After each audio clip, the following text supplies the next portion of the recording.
ಇನ್ನು ಮಾಜಿ ಸಿಎಂ ಸಿದ್ದರಾಮಯ್ಯ ರಾಜ್ಯ ರಾಜಕಾರಣದ ಪವರ್ಫುಲ್ ಲೀಡರ್, ಅಭಿಮಾನಿಗಳ ಹುಲಿಯ ಸಿದ್ದರಾಮಯ್ಯ ಇವತ್ತು ಮಹತ್ವದ ಘೋಷಣೆಯೊಂದನ್ನು ಮಾಡಿದ್ದಾರೆ. ಚುನಾವಣಾ ರಾಜಕೀಯಕ್ಕೆ ಸಿದ್ದರಾಮಯ್ಯನವರು ಅಧಿಕೃತವಾಗಿ ನಿವೃತ್ತಿಯನ್ನ ಘೋಷಿಸಿದ್ದಾರೆ. ಇವತ್ತಿನ ರಾಜಕೀಯ ಬಹಳ ಕಲುಷಿತವಾಗಿದೆ ಅಂತಿರುವ ಸಿದ್ದು ಸಕ್ರಿಯ ರಾಜಕಾರಣದಲ್ಲಿ ಇರ್ತೀನಿ ಅಂತಾನೂ ಹೇಳಿದ್ದಾರೆ.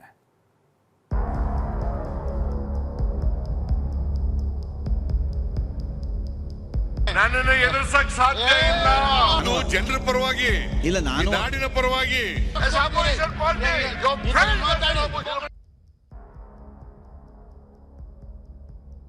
ವಿಪಕ್ಷದಲ್ಲಿದ್ದಾಗ ಎದ್ದು ನಿಂತರು ಅದೇ ಹವಾ, ಆಡಳಿತ ಪಕ್ಷದಲ್ಲಿದ್ದಾಗ ಉತ್ತರ ಕೊಡುವಾಗ್ಲೂ ಅದೇ ಹವಾ. ಸದನದೊಳಗೆ ಗರ್ಜಿಸಿದ್ದ ಸಿದ್ದರಾಮಯ್ಯ ಎದುರಾಳಿಗಳನ್ನ ತಮ್ಮ ನೇರ ಮಾತುಗಳಿಂದಲೇ ಕಟ್ಟಿ ಹಾಕ್ತಾ ಇದ್ರು. ಆದ್ರೀಗ ಈ ಗತ್ತು, ಈ ತಾಕತ್ತು 2028ರ ಬಳಿಕ ವಿಧಾನಸಭೆಯಲ್ಲಿ ಕಾಣಸಿಗಲ್ಲ. ಕಾರಣ ಚುನಾವಣಾ ರಾಜಕೀಯದಿಂದ ಸಿದ್ದರಾಮಯ್ಯ ದೂರ ಸರಿಯೋದಕ್ಕೆ ನಿರ್ಧರಿಸಿದ್ದಾರೆ. ಅರ್ಥಾತ್ 2028ರ ಚುನಾವಣೆಯಲ್ಲಿ ನಾನು ಸ್ಪರ್ಧಿಸೋದಿಲ್ಲ ಅಂತ ಘೋಷಿಸಿದ್ದಾರೆ.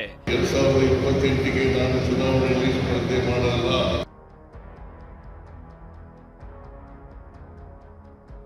ಚುನಾವಣಾ ರಾಜಕೀಯ ನಿವೃತ್ತಿ ಘೋಷಿಸಿದ ಮಾಜಿ ಸಿಎಂ ಸಿದ್ದರಾಮಯ್ಯ. ರಾಜಕೀಯ ಕ್ಷೇತ್ರ ಕಲುಷಿತಗೊಂಡಿದೆ, 2028ಕ್ಕೆ ಸ್ಪರ್ಧಿಸೋದಿಲ್ಲ ಅಂದ ಸಿದ್ದರಾಮಯ್ಯ ರಾಜ್ಯ ರಾಜಕಾರಣದ ಮಾಸ್ ಲೀಡರ್. ಮಾತಿಗೆ ನಿಂತ್ರೆ ಎದುರಾಳಿಯನ್ನ ನಡುಗಿಸೋ ಖದರ್. 1983 ಸರಿಯಾಗಿ 43 ವರ್ಷಗಳ ಹಿಂದೆ ಚಾಮುಂಡೇಶ್ವರಿ ಕ್ಷೇತ್ರದಿಂದ ಸ್ಪರ್ಧಿಸಿ ವಿಧಾನಸಭೆ ಪ್ರವೇಶಿಸಿದ್ದ ಸಿದ್ದರಾಮಯ್ಯ ತಮ್ಮ ಚುನಾವಣಾ ಪ್ರಯಾಣವನ್ನೀಗ 2028ಕ್ಕೆ ಅಂತ್ಯಗೊಳಿಸ್ತಾ ಇದ್ದಾರೆ. ಮುಂಬರುವ 2028ರ ಚುನಾವಣೆಯಲ್ಲಿ ಸ್ಪರ್ಧಿಸೋದಿಲ್ಲ ಅಂತ ಚುನಾವಣಾ ರಾಜಕೀಯ ನಿವೃತ್ತಿ ಘೋಷಿಸಿದ್ದಾರೆ. 2028ಗೆ ನಾನು ಚುನಾವಣೆಯಲ್ಲಿ ಸ್ಪರ್ಧೆ ಮಾಡಲ್ಲ. 2028ಗೆ ನಾನು ಚುನಾವಣೆಯಲ್ಲಿ ಸ್ಪರ್ಧೆ ಮಾಡಲ್ಲ. 2028ಗೆ ನಾನು ಚುನಾವಣೆಯಲ್ಲಿ ಸ್ಪರ್ಧೆ ಮಾಡಲ್ಲ.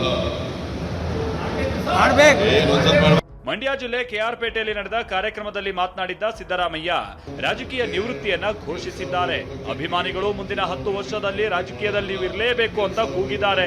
ಇದಾದ ಬಳಿಕ ಇವತ್ತು ಸುದೀರ್ಘವಾಗಿ ಟ್ವೀಟ್ ಮಾಡಿರುವ ಸಿದ್ದರಾಮಯ್ಯ ಅಧಿಕೃತವಾಗಿ ಘೋಷಣೆ ಮಾಡಿದ್ದಾರೆ. ರಾಜಕೀಯ ಕ್ಷೇತ್ರ ಕಲುಷಿತಗೊಂಡಿದೆ ಅಂತ ಟ್ವೀಟ್ ಮಾಡಿದ್ದಾರೆ.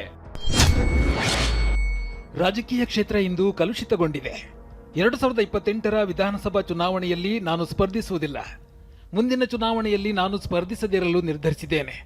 ಆದರೆ ಸಕ್ರಿಯ ರಾಜಕಾರಣದಲ್ಲಿದ್ದು ಜನರ ಕಷ್ಟಗಳಿಗೆ ಧ್ವನಿಯಾಗ್ತೇನೆ. ಮತ್ತೊಮ್ಮೆ ಚುನಾವಣೆಗೆ ಸ್ಪರ್ಧಿಸುವಂತೆ ವರುಣ ಕ್ಷೇತ್ರದ ಜನರ ಒತ್ತಾಯ. ಆದರೆ ಇನ್ಮುಂದೆ ಚುನಾವಣೆಯಲ್ಲಿ ಸ್ಪರ್ಧಿಸಬಾರದು ಎಂದು ನಿರ್ಧರಿಸಿದ್ದೇನೆ. ಚುನಾವಣೆಯಲ್ಲಿ ಸ್ಪರ್ಧಿಸಿದ್ರೆ ಕ್ಷೇತ್ರದಲ್ಲಿ ಜನರಿಗೆ ದುಡ್ಡು ಕೊಡಬೇಕಾದ ಕಾಲ ಬಂದಿದೆ. ಈ ಹಿಂದೆ ಕ್ಷೇತ್ರದ ಜನರೇ ದುಡ್ಡು ಕೊಟ್ಟು ಗೆಲ್ಲಿಸ್ತಾ ಇದ್ರು. ಪ್ರಾಮಾಣಿಕ ರಾಜಕಾರಣಕ್ಕೆ ಉಳಿಗಾಲವಿಲ್ಲದಂತಾಗಿದೆ. ಈಗ ನನಗೆ 79 ವರ್ಷ. 2028ರ ವೇಳೆಗೆ 82 ವರ್ಷವಾಗಲಿದೆ. 2028ಕ್ಕೆ ನನ್ನ ರಾಜಕೀಯ ಜೀವನಕ್ಕೆ 50 ವರ್ಷ ಪೂರ್ಣವಾಗಲಿದೆ. ಚುನಾವಣೆಗಳಲ್ಲಿ ಸೋಲು ಗೆಲುವು ಎಲ್ಲವನ್ನ ಕಂಡಿದ್ದೇನೆ. ಆದರೆ ಸಿದ್ಧಾಂತಕ್ಕೆ ವಿರುದ್ಧವಾಗಿ ನಡೆದಿಲ್ಲ. ಆತ್ಮಸಾಕ್ಷಿಗೆ ದ್ರೋಹ ಬಗೆದಿಲ್ಲ ಎಂಬ ಸಂತೃಪ್ತಿ ಇದೆ. ಮುಂದಿನ ಜೀವನವೂ ಜನಸೇವೆಗೆ ಮುಡಿಪು. 5 ದಶಕಗಳಿಂದ ರಾಜ್ಯದ ಜನತೆ ನನ್ನನ್ನ ತಮ್ಮಲ್ಲೊಬ್ಬನಂತೆ ಕಂಡಿದ್ದಾರೆ. ಜನರ ಪ್ರೀತಿ ವಿಶ್ವಾಸದ ಋಣ ನನ್ನ ಮೇಲಿದೆ. ಅಂದಿನ ರಾಜಕೀಯ ಮತ್ತು ಇಂದಿನ ರಾಜಕೀಯ ಹಾಗೂ ಆರೋಗ್ಯ ಕಾರಣ ನೀಡಿರುವ ಸಿದ್ದರಾಮಯ್ಯ ಇನ್ನು ಮುಂದೆ ಚುನಾವಣೆಯಲ್ಲಿ ಸ್ಪರ್ಧಿಸೋದಿಲ್ಲ ಅಂತಿದ್ದಾರೆ.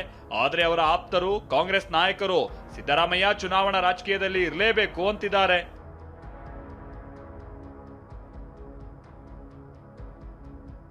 ಅವ್ರು ನಿವೃತ್ತಿ ಆಗಬಾರದು ನನ್ ಕೇಳೋದಾದ್ರೆ. ಈಗ ಅಂಥವ್ರು ನಿವೃತ್ತಿ ಆದ್ರೆ ರಾಜಕಾರಣದಲ್ಲಿ ಒಬ್ಬ ಮಾರ್ಗದರ್ಶಕರು ಇಲ್ದಂಗೆ ಆಗುತ್ತೆ. ಅದಕ್ಕೆ ಅವರು ಇನ್ನೂ ಒಂದು ಚುನಾವಣೆ ಮಾಡಲಿ ಅಂತ ನಾನು ಅವ್ರನ್ನ ಕೇಳ್ಕೊಳ್ತೇನೆ. ನಾನು ವೈಯಕ್ತಿಕವಾಗಿ ಅವ್ರು ಏನು ಹೇಳ್ತಾರೆ ಅದು ಬೇರೆ ಪ್ರಶ್ನೆ. ಆದರೆ ಸಿದ್ದರಾಮಯ್ಯ ಅವರು ಯಾವಾಗಲೂ ಇರಬೇಕು. ಅವರ ಮಾರ್ಗದರ್ಶನ ನಮ್ಮ ರಾಜ್ಯಕ್ಕೆ ಬಹಳ ಮುಖ್ಯ ಅಂತ ಹೇಳಿ ನಾನು ಭಾವಿಸ್ತೀನಿ. ರಾಜ್ಯಕ್ಕೆ ಬೇಕಾಗ್ತದೆ. ಈ ಥರ ತೀರ್ಮಾನ ಅವರು ತಗೊಳ್ಳೋದು ಬೇಡ ಅಂತ ಹೇಳಿ ವೈಯಕ್ತಿಕವಾಗಿ ನಾನು ಹೇಳಲಿಕ್ಕೆ ಇಷ್ಟಪಡ್ತೀನಿ. ಹೋಗಿ ನಾವೆಲ್ಲ ಫೋರ್ಸು ಕೂಡ ನಾವು ಮಾಡವ್ರೆ. ಅವ್ರು ಹೇಳ್ತಾರೆ ಕೆಲಸಕ್ಕೆ ಏನು ಮಾಡೋಕ್ಕಾಗಲ್ಲ. ಅವರು ಎಲೆಕ್ಷನ್ ನಿಂತ್ಕೊಂಡೇ ಇರ್ಬೋದು, ಆದರೆ ಪಕ್ಷದ ಪರವಾಗಿ ಅವರು ಪ್ರಚಾರ ಮಾಡ್ತಾರೆ ಅಂತ ನನಗನ್ಸಿಕೆ. ಯುವಕರಿಗೆ ಪ್ರಾತಿನಿಧ್ಯ ಕೊಡಬೇಕು ಅಂತ ಆ ಥರ ಹೇಳಿರ್ಬೋದು. ಅಕಸ್ಮಾತ್ ಮತ್ತೆ ರಾಹುಲ್ ಗಾಂಧಿ ಕರೆದಿಲ್ಲ, Siddaramaiah must contest election yes ಅಂತಾರೆ. ಮೇ 28ರಂದು ಸಿಎಂ ಸ್ಥಾನಕ್ಕೆ ರಾಜೀನಾಮೆ ನೀಡಿದಾಗ್ಲೂ ಸಕ್ರಿಯ ರಾಜಕಾರಣದಲ್ಲಿ ಇರ್ತೀನಿ ಅಂದಿದ್ರು. ಈಗಲೂ ಸಕ್ರಿಯ ರಾಜಕಾರಣದಲ್ಲಿ ಇರ್ತೀನಿ ಅಂದಿರುವ ಸಿದ್ದು 2028ಕ್ಕೆ ಸ್ಪರ್ಧಿಸೋದಿಲ್ಲ ಅಂದಿದ್ದಾರೆ.